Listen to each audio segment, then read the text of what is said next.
had followed the Easton sales process to a T. Yep, and they delayed. Monetized. We, did everything the way, literally out of the book. Okay. And they had suddenly went radio silent on us. We were wondering what in the hell happened there. Turns out the primary contact we had has passed away. Yeah. This is... So we found out.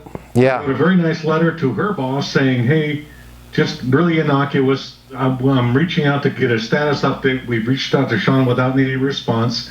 Would you please provide us with an update as to where you are? And he responded back with an email that told us all what happened. We were like, he said, thank you. Let's set up a meeting next week and get the project rolling again. So I'm not doing this because somebody's dead. That's sad. But I am doing this because you did not, and there's no way you guys could have known that, but this is a perfect example of how it's so easy for us to put our foot in our mouth. It's so easy for us to say something that we can't come back from. And that's like, what if you said, oh God, and I don't even want to bring this up. And Bob, you would never do this because you're skillful, okay? You're a certified master sales consultant. But I get this all the time.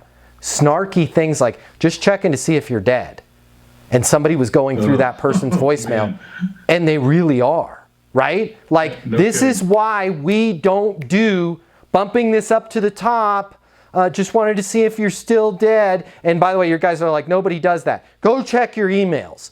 There's all kinds of jokey things in your emails, right? Were you eaten by a tarantula? All those silly, clever, just stay unemotional, right? Right. We're going to go ahead and land on the Hudson. We're going to go ahead and land on the Hudson. Perfect example.